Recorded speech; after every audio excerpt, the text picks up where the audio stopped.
Hey, Brave Souls. Welcome to her Brave Story podcast. I am your host, Chrystal Dawn, and I am here with the beautiful Bia Figueiredo today as we open up chapter 2 of her Brave Story podcast.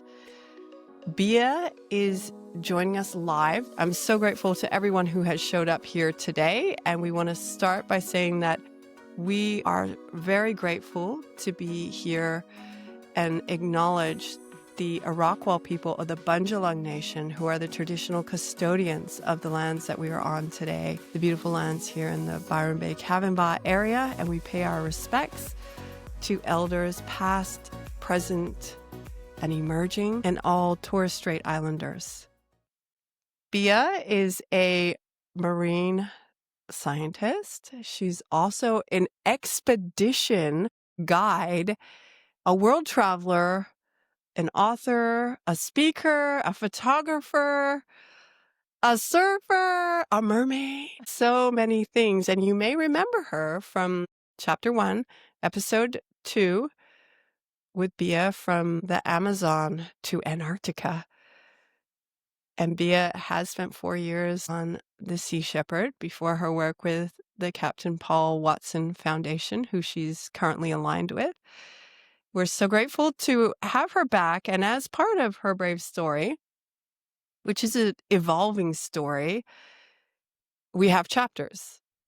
And I love that there will be certain characters who come back through the chapters, just like the chapters of our lives. There are some characters who are just there for a short time or a season, and some characters that are there for a lifetime. I like the sound of that. So please help me give a warm welcome to our guest, Bia Figueiredo. Thank you, Chrystal. It's such a pleasure to be here especially as a friend, first and foremost as a friend who is equally proud of who you are and the person you become every day and inspiring so many. So thank you so much for opening your couch, your space, your heart to hear a little bit more about my story. So thank you. And welcome everybody who's watching us live right now. This is a space to share women's stories and to amplify the voices of women rising because women's stories matter. They matter more now than ever. And I know you can feel that wherever you are. Your hand is probably on your heart saying, yes, we need more women's stories. I'd love to hear your reflections on that meeting again of Dr. Jane Goodall, and then your participation in Dear World, which is the book here that you have, and the amazing people who have brought this book from concept into life, and more about this project with the Dr. Jane Goodall Institute here. Yes, thank you. This book was conceived by 3 beautiful people who are part of the Jane Goodall Institute in Australia, Dr. Mahima Kala, Dr. Nyla Taylor, and Benjamin Howell. I was drafting the chapter, sending it to them and back and forth, and something quite magical also happened at the same time. So the last draft that I sent to Mahima, and I was in Brazil at the time, I got a message from a friend saying, hey, Dr. Jane Goodall is coming to Brazil and I will be collaborating with them, and I'm creating an event in São Paulo for her to talk, and I would love you to meet her. And I was like, what? Because all of this was happening in Australia, and then all of a sudden this other, and at the same time, and I said I'd be honored. So it was a very small event in São Paulo capital, only for people who work with conservation. So she gave a talk. I cried the whole time, obviously. And at the end, this friend Thais, she's beautiful. Thais called me and she said, just come to the 5th floor. I'd love you to come and meet her. So I got there with my book. I was reading her book at the time as well, Jane's latest book. And I walked in and I sat in front of her, and there were no words. I just couldn't stop crying. And I know this sounds really cliche, but I looked at her because her last book talks a lot about her main topic, her angle for all the work that she's been doing, which is hope. So I look at her and I say, I rehearsed this conversation in my mind so many times, but all I can say right now is thank you for never losing hope. And I know that, again, this also might sound a bit cliche, but the truth is, in a world where there's so much happening and social media is putting so much out there, the good and the bad and the ugly, it's really hard to, to stay in the place of hope and try and bring that up for people all the time. So it's a relentless work, and she does it so gracefully and beautifully, 90 years she's been walking this earth. And 90 years. So we've been, we chatted a bit, and she signed my book. And from there onwards, I started this beautiful journey of co-creating this book with those three beautiful people and some other incredible authors that have written chapters about their own journey, their own story, hoping that we will inspire people to follow this strong call that they have to do something for Mother Earth. I'm so curious. I'm so curious because I'm like, okay, you see your Shiro standing in front of you. I know you're a badass yourself. But like, honestly, where did you find the courage to even speak to her or say something? Did you have a moment where you're like, okay, I actually can't say anything? Or did you honestly just go all out and just be like, yeah, okay, I know exactly what I'm going to say? What was that moment like for you? It was so weird. And it's just really humbling, to be in the presence of somebody who's inspired you pretty much all my adult life, since I've learned of her 20 years ago. And of course, we're all familiar with the triad, Jane Goodall and Sylvia Goodall and David Attenborough. And I also put Paul Watson in that group, at least for me, like in that group as well, of people who actually have created big movements to inspire people to look at nature with different eyes and incorporate back into our lives. So of course I had this moment of like, oh my God, I'm looking at her. What do you say first? Like, I don't have much time. She's tired. It's late. And I have so many things to say, but we said that, what I just shared. And then I actually told her, I said, it's a coincidence, but the book that's coming up on the Institute in Australia that she knew about, I said, I'm actually collaborating. I'm being one of the authors for one of the chapters. And she seemed pretty stoked about it. So yeah, it was a very humbling and beautiful experience. Ooh, I love that. And I imagine for Dr. Jane too, what a special moment as well in her life, that her life has been filled with special moments like this of people she's inspired and touched their hearts and minds. And the way that Bia, you lead your life, the way that other people have led their lives since this inspiration is incredibly powerful. Like, you can feel that. As women in the world, and as we share these stories, I love to think of the impact that we have too by just showing up and being the person we are. We don't have to be, Jane Goodall or anyone else to have an impact. And yet, when we see these people, it inspires us to take action, to stand in our power, to say something, to speak up, to be a person who is heard in the world. And as someone who is being heard in the world, I'm so excited to get to hear ba ba ba ba, dear world. Live Bia's going to share part of an excerpt from her chapter, and she's going to preface this with the understanding of where this part of the chapter is from for you. So take it away, Bia. Thank you. I'd like to acknowledge all the beautiful people here. And I'll read a little passage for you. There'll be links in the show notes for the book. Beautiful. Thank you. So in the chapter, I talk a little bit about my journey with, and you'll learn more if you are interested in the book, but I talk a little bit about my journey into falling in love with the ocean and the challenges that I faced with and in and on the ocean, and the fact that I feel that my life is bound to it forever. And I talk a lot about my experience working as a deckhand and a quartermaster and as a marine scientist on board the Sea Shepherd ships from 2013 to 2017. So I was on board for 4 years straight, and I share a little bit about that journey on the book as well. But I'll just go to the end because I feel that it's the part that matters. The ocean has shaped my career. my lifestyle, and my life's purpose. I have now been actively working in the maritime industry for 10 years, now 11, and my desire to be by the sea grows stronger every day. Today I live between Brazil, Australia, and the entire ocean that separates them. As an expedition guide, lecturer, and zodiac driver, my work consists of exploring the most remote parts of the planet, sharing local knowledge and experiences, encouraging individuals to reconnect with the natural environment, helping maintain the integrity of natural landscapes and keeping places wild. The sea transforms us physically and psychologically. And I leave here the passage from one of my favorite books, Deep, by James Nestor, and it masterfully summarizes what I feel when I'm in the water, but can't always find the words to articulate these feelings, and I'm sure a lot of you resonate with this as well. In a world of 8 billion people, where every inch of land has been mapped, and much has been explored or destroyed, the sea remains mysterious, untouched, and little explored. The world's last great frontier. It's the place where there are no cell phones, no emails, and no Twitter. There are no missing car keys, no terrorist attacks, wars, or birthdays we forgot to celebrate.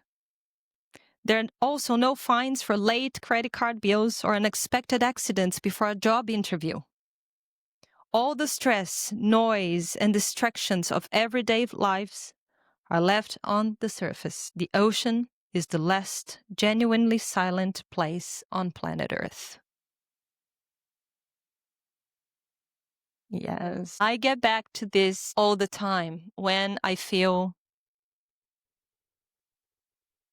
that there's a lot of noise, a lot of white noise, a lot of real noise. And of course, there's so much information. We get fed with so much information every day, and I just need to switch off. And I remember that you can also find this space within you. Of course, if you are close to the ocean, like we are here, we're very privileged to live close to the ocean, and you get and duck your head in the water. It's very quiet. Not this time of the year, though, because depending where you are, you'll hear whales communicating, which is a big privilege at this time of the year. During the migration, you can get to hear them like echoing in the shallows. It's absolutely stunning. But you can also find this place within you. You don't need to be or go anywhere. You can tune into yourself and find that place within you. Thank you, Bia. It was so nourishing to get to be here and be read to and hear part of your chapter live. As we know already, Bia is not a surface dweller. She is far below the surface on all levels. I wonder in hearing this and in knowing a little bit about you and your adventures, what is next for you? Where's the next big adventure for you? Tell me about your relationship to adventure first, and then I'd love to hear what your next adventure is. Like, knowing about what adventure means to you, then we can understand where your next adventure lies. I think that that's a big question. I want to try something here. I'm going to say the word adventure. And I want you to close your eyes, and the first thing that comes to mind, what does adventure mean to you? And of course, I can't, interact with everybody who's watching both ways here, but I can with you. When I say the word adventure, what comes to mind for you? First thing. The first thing that comes to mind is being outdoors. Automatically, adventure for me is outside. Like, yes, do I need to share like what adventure I was thinking? I have an adventure in my mind that I haven't taken yet, which is mountain climbing. And I've always been an ocean person, and I have this on my vision board too. It's not about summiting, it's just about being challenged that way. I feel that will be a challenge for me, to be among rocks and like hard things and different environments. That's what I think of when I think of an adventure right now. Cool. Thank you. That's exciting. I hope I can join you in that adventure one day. Yeah, that'll be epic. For me, when I close my eyes and I think of the word adventure, the first thing that comes to mind is anything stepping out of a comfort zone. And for each one of us is a very it's a very unique individual sort of process, because you know where your comfort zone lies. I know where my comfort zone lies, and I've been entertaining the idea of understanding a little bit more about the human psyche and in the psychology behind stepping into nature, over crossing that line a little bit more and more, because as we all know, we use very small percentage of our brain capacity, and it's by doing things that are out of the norm that you create new pathways and you create resilience, right? So for me, when I think of adventure, I think of doing that. And that could mean doing something wild in the bush, or that could mean these days, I'm 41, and these days it's like contemplating the idea of going to bed without brushing my teeth one night. It's like, what? That kind of thing. I'm just... She's a wild woman. Look out, folks. I'm just joking, but it could be anything. It could be something in your daily routine, or it could be stepping out. And like, I was talking to my friend Talia last night, and we were talking a little bit about Vision Quest, and I haven't done it yet, and I'd love to, and maybe next year I'll do one. But we were talking about being immersed in the forest, in the bush for 4 days, sleeping on the ground. I asked her, I said, can I bring my swag? And she said, no. You can't bring anything. And I said, well, don't know how I feel about being, and can I light up a fire? And she said, nope. Can I bring a pocket knife? And she said, nah. And for me, like, I could feel the anxiety building up, because I'm like, how am I going to protect myself? And she said, protect yourself from what exactly? And I said, I'm from Brazil. We have big cats in the bush. You know what I mean? So that in itself for me will be an adventure. And for some people, it's so like, just the norm going out there. For me, the next thing is my work in itself, my job, my career today is nothing but pure adventure in different shapes and forms. But basically, as an expedition guide, as a nature guide, we facilitate experiences for people who are willing to reconnect with nature and culture, right? In different parts of the world, in the most remote parts of the world, a lot of them you can only access by boat, by sea. The main one being Antarctica. There's no other way, or barely no other ways to do Antarctica if not on a vessel, on a floating craft. It's good that it's so inaccessible, because it is still the last frontier. It is still the last wild place on the planet. And it happens to be one of my favorite places on the planet as well. So I've been there the first time 12 years ago, and I purposely left a piece of my heart there, so I can keep going back and trying to look for it very poorly, because I don't want to find it. I just want to leave it there. So I love being able to go back there and sharing with people who are genuinely interested in seeing that. For some people, it could be ticking a box. For a lot of people, it's their seventh continent. But for other people, it's an experience, it's a journey. And I see quite often how some individuals, they come on board with an attitude and leave with a completely different one after being exposed to the driest, coldest, wildest place on the planet. So that's my next big adventure, is to go back to the White Continent and share it with others who are equally interested in it. Ooh. Ooh. Ooh. It just felt cold. I did. I felt cold. And also chills for a couple of reasons. Thank you, first of all, for sharing what adventure means as well. And it so resonates with me deeply, as even though I want to go climb the mountain, who's coming with me? I'm also, yes. You guys want to come? Let's go. We're going to plan it. Stay tuned for that. It'll be a live episode. takes like a couple weeks to do, but we'll be streaming from the mountains. Until then, and Bea and I were kind of talking a little bit about this beforehand too, about this feeling of discomfort. And I love that you bring that into this conversation, because isn't it true that discomfort is a massive part of whether or not we are going to take that risk? How comfortable we get with not taking the risk to experience the adventure, because we think about all the things that could go wrong, all the things that are holding us back, the reasons we can't go to Antarctica, the reasons we can't go on the vision quest. Yeah, and I love that too. I wanted to say we know someone who does vision quests, and she's a medicine woman. She's incredible. I'd love to put you in touch with her. And I'm sure the two of you would get along really well.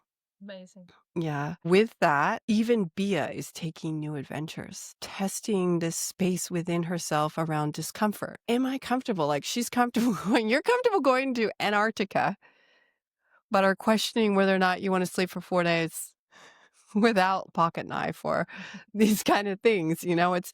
It's incredible. And I love this because the way that you framed up adventure for us too means that we can all take adventures every day. We can all bring more aliveness into our lives.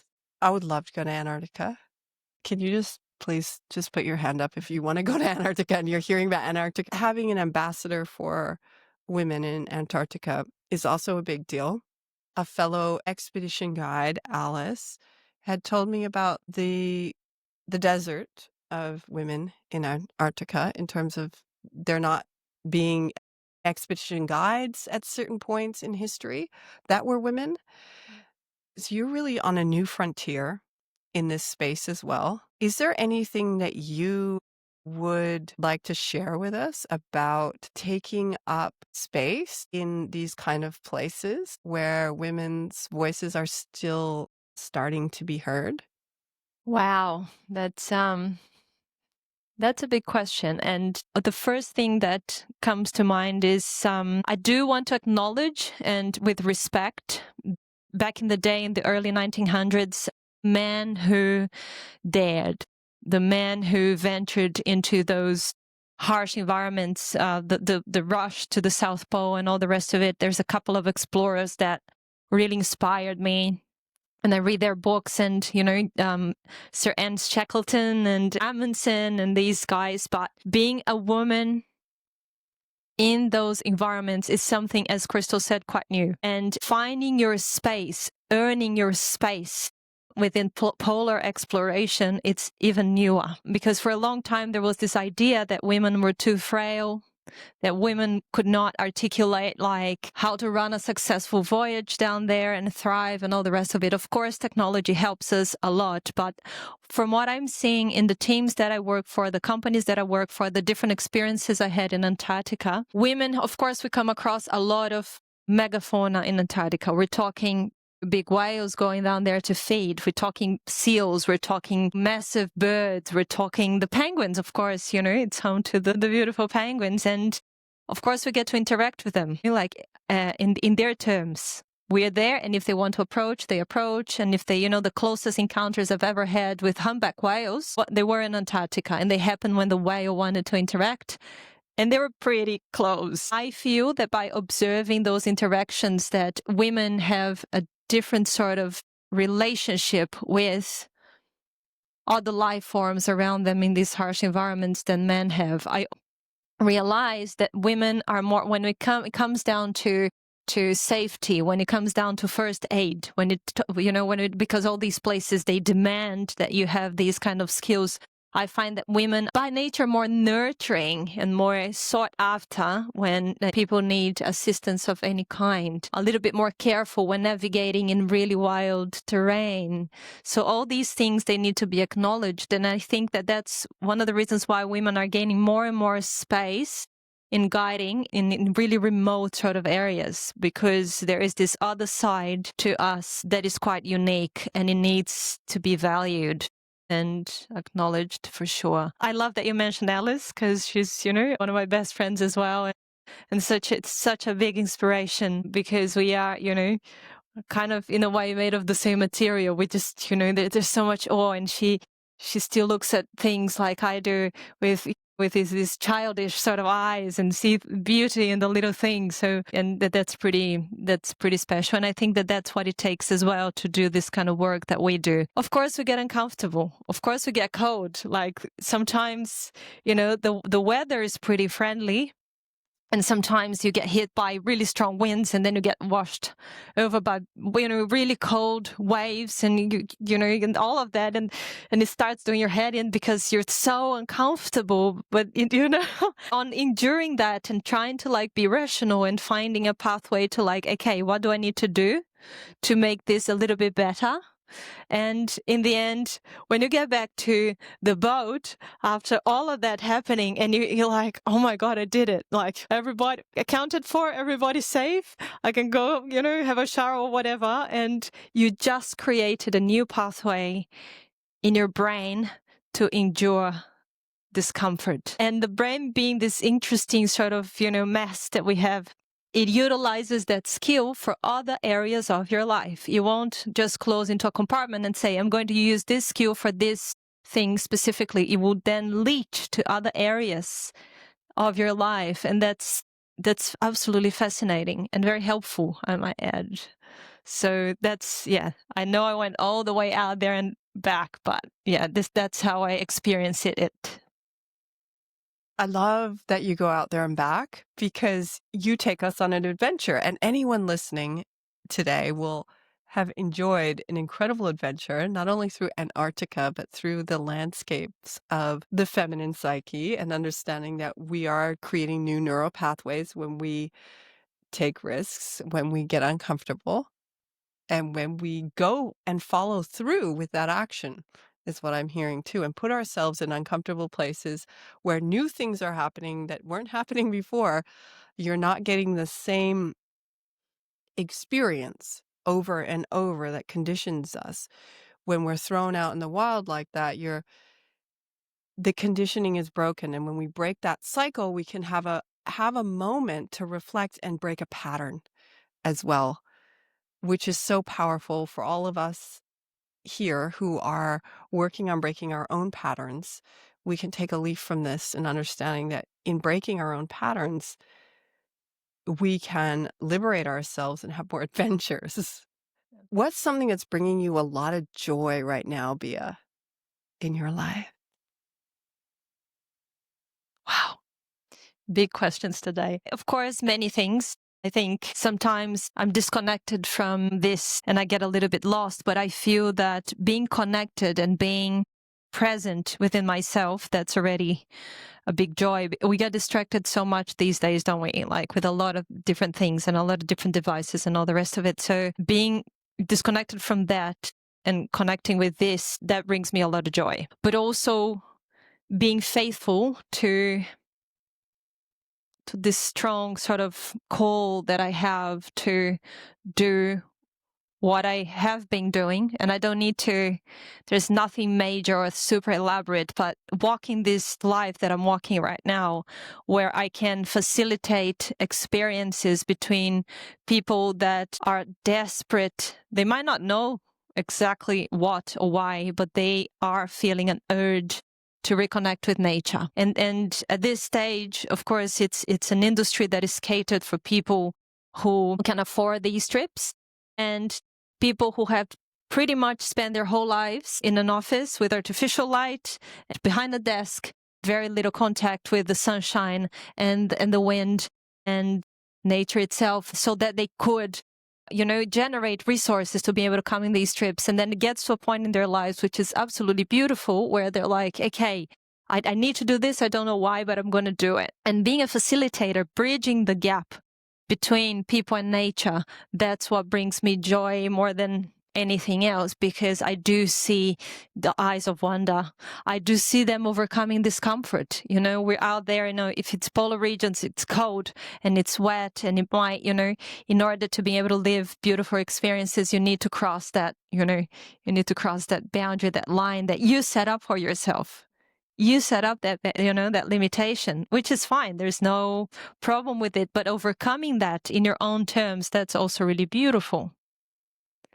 So doing that and being a nature communicator, I'm so passionate. Like somebody asked me the other day, Bia, what did you, as a child, what did you want it to be? Like as a little child, like what was the first thing you remember? And I said, when I was 8, I knew I was going to be a biologist. I've always known. There was no doubt. I've never done any of those tests, like career tests or anything like that. But then when I was 10, I wanted to be a pirate. And I was watching pirate movies, and my dad was, diving shipwrecks because he loved doing that as I was growing up. And he was going to visiting maritime museums around the world and bringing me souvenirs from shipwrecks. So I was a very strange child. I didn't. But then that's what ended up happening to me in my late 20s. I graduated from being a biologist, and I ended up, out of so much passion, I ended up joining Sea Shepherd back then, and I became a pirate. Like a good pirate. And knowing that all of that happened in my life because I was open to it. There's, of course, for some people, some things are a little bit easier in the sense that you're more resilient to the challenges. There are challenges nevertheless, and a lot of people look at my life and think it's really exciting, and it is, but there's also challenges that I need to overcome every day. There are renounces that I need to make peace with to being able to do all these things, and the joy that it brings knowing that I'm walking the path that I'm meant to be walking, that's just priceless. So yeah, that's my really big answer to your question. I love that. And it leads to another question, not the question I was going to go to, but what's one really brave thing that you've had to do lately to get you to where you're going to be going next? Or one really brave thing that you're working with right now? And if you're in the audience right now, you can take that to your own heart and think about it too.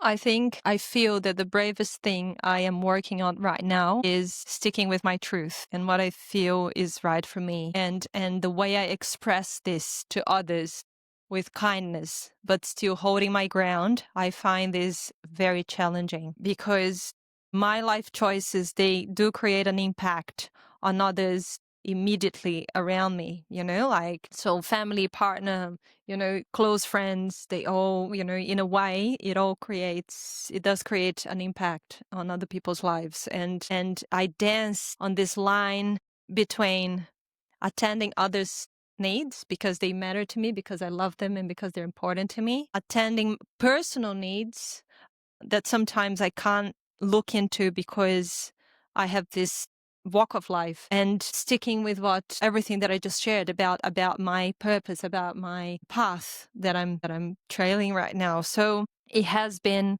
the biggest risk I'm taking is respecting and honoring this in a kind way, with kindness, but still being pretty firm about it and sticking with it. That's been so this is in a conceptual level. On a practical level is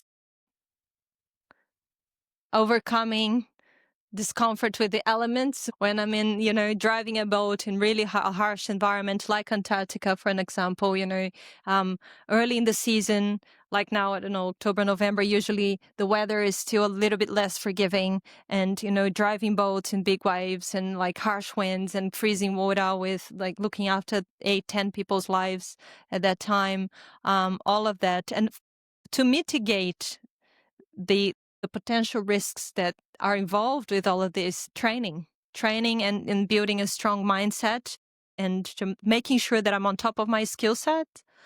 And that way, of course, you can't prevent everything from happening, but you can at least do everything that you can do to being able to operate in a safe way. And just looking around, it's a fairy tale sort of place. And I'm so grateful to be present as an earthling in this planet right now.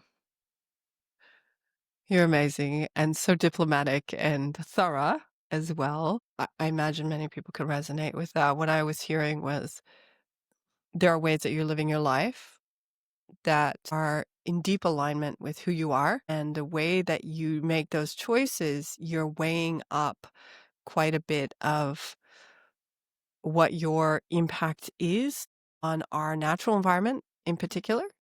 Is that right? Yeah. And because of that, there is a line between where you're walking, like wanting to be kind to people who are not making those same choices, and also yet still stay in your truth where your understanding is of what the right and best thing is to do. Do you have any tips for people who are also working with that, or is that something that you're still working on? I feel that it is a forever work in progress because you're dealing with different personalities. You're dealing with your own bundle of personalities. We're so many in one body, one physical body, right? You need to teach me. I should give you the microphone back. Like, I feel that I'm so many different Bias depending on where I am in my cycle, depending on, which reality I'm immersed in. And I'm like, oh my God, who is this new person? And being 41 now as well, like there's this whole other Bia self that is incorporating into here. And I'm like, who are you? And, I like you, but I don't. And it's all that. But what I feel is midlife, yeah. For me, at least, it's bringing back in and awareness all the time. Like I keep myself in check all the time with awareness of the way I'm responding to things or the reasons behind I'm making a choice, and where is this coming from? And I think that comes with maturity. You're not so what's the word I'm looking for here? It was right here. Unpredictable. You're not so, just not doing things like without, thinking first. And awareness for me has been the word. Like I quickly do this assessment and like, okay, how big of an impact will this choice create in my life, the immediate people around me and on the environment around me? Like where can I make this decision better to myself and everybody involved, including nature? So this is an exercise that I've been doing for a very long time. And of course, it's hard work. Doing things consciously and choosing consciousness over convenience is always a little bit harder, but it does pay off because it gets to a point where it becomes automatic and you don't need to think so much anymore. It becomes a pattern. Again, it's the brain creating a healthy habit through a little bit of hard work here to then harvesting the good fruits of it. So for me, that's it. It's bringing awareness to choices all the time and the way I interact with people and knowing that it matters, not only what I want to do, but how big of an impact will that create in the greater good. Yes, absolutely. What a golden truth. Choosing consciousness over convenience. Is that what I heard? Yeah, so powerful. What a powerful takeaway for us too, listening and being here in your presence. What happens when we choose conscious choices over convenient choices? What opens up? What becomes possible? As women in the world and as people in the world, we're on this journey together. And I love, like Ram Dass says, we're all walking each other home. And sometimes we need these reminders to say, just like little nudges. And I wonder if this could be a nudge for us today to lean into the discomfort of making a more conscious choice. Her Brave Story podcast really is about making healthier choices in order to live bolder, more aligned, more free lives so that we can soften into the spaces that we've been holding so tightly and blossom in joy even more. Speaking of this blossoming in joy, do you have another song that you want to leave with us today as a anthem that you like? What are you singing in the morning? On deck with the crew. Let's hear one. Gosh, we went from Fleetwood Mac all the way to Foo Fighters and everything else in between. The latest one. Well, just because I didn't have time to think about it, but so my roommate who I just shared, she's one of my best friends in the industry. She sent me this morning the version of the song that we listened to, and it was a version from a movie called it's Aretha Franklin singing "I Say a Little Prayer for You." Yes. Yeah, and it's just, it could mean the moment I wake up before I put on my makeup, and it could be anything after that. It could be I say a little prayer for you, or it could be a wish to somebody that you wish well, and that person crosses your mind first thing in the morning, or it could be a little moment or a place you wanted to be in that moment. So it's, that first thing that you think about when you open your eyes, or that person, or that moment, or a memory, So that's what I love about this song, is that one first. But I think there are many. I'm a pretty deep person. I can actually go way too deep and get caught up in that depth. And maybe that's my analogy with the ocean as well, and being a free diver. But I do love a lot of my moments by myself. I love listening to an Icelandic musician called Olafur Arnaud. I can't quite pronounce his name properly, being Brazilian. But Olafur has been present on and off for an extensive period of time in some of the most important, introspective, thoughtful moments in my life, when I needed to come back to myself, because I feel that some of his notes, they reach that depth that only when I'm in the water by myself, going up and down, they get. Ooh. From the moment I wake up. I love it. That is so fun. And also, you always have great taste in music. If you are not subscribed yet to Her Brave Story podcast, please do. You can also come over to www.herbravestory.com. And when you sign up for our newsletter, so you don't miss an episode, you will also get access to the playlist, which is a lot of fun. The Her Brave Story playlist. You can rock out to it and have automatic connection to these incredible songs that get you in state from around the world. Thank you so much, Bia. As we come to the close here, I want to ask, is there anything else that you'd like to share or like to leave our listeners with today? You amazing people who have been listening, you're instrumental part of Her Brave Story podcast. I also want to open this up for anybody who would like to support Her Brave Story podcast and like to come on as a sponsor. You could have my voice now talking about your amazing service or product. Please contact me. The links in the show notes as well. I'd love to hear from you. And any last words for everyone? Bia Figueiredo.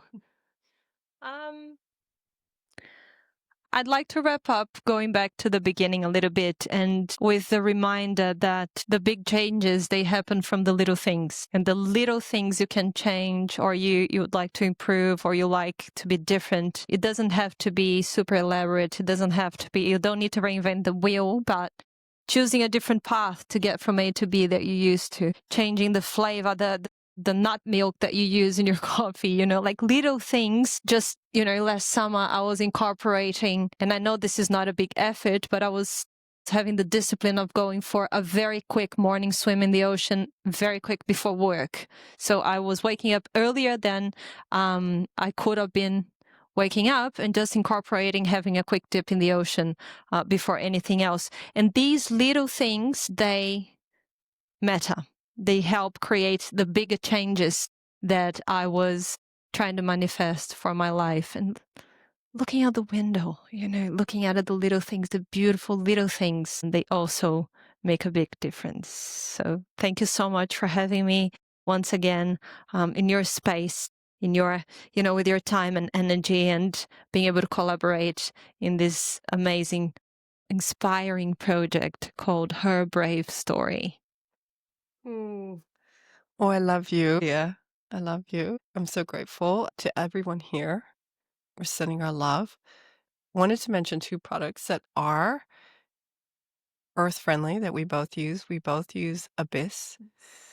Abyss has ecoprene, and they use sustainable products, sustainable materials to make their products, which are active and eco swimwear.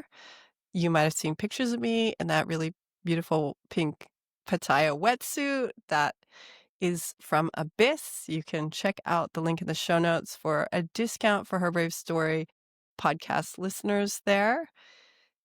If you are interested in doing your own podcast, we have done this here without going into a studio. We've done this at a pretty low eco footprint. If you are interested in doing something like that, you can join Riverside for free and check that out. It takes away a lot of the hard work of trying to get into other places to do this, and which limits whether or not you're going to do it. So I'm going to encourage everyone to check out the show notes. And it's just been an incredible experience to be here with you live, Bia. Like sitting back on the couch, I feel like we can actually just you can sit back now. And here's the book, Dear World, Personal Letters of Hope from Global Change Makers. Check out the show notes for that. And the show notes will have links for Bia Figueiredo. You can check her out and connect with her, and maybe you'll get to be on her expeditions. She also has other amazing ways to connect that are there. I'm going to be here next time you hit play with a smile and your dose of Her Brave Story. Until then, remember this: you are worth it, and thrive on, brave souls. Oh, I love you. Thank you. You're amazing. Thank you so much.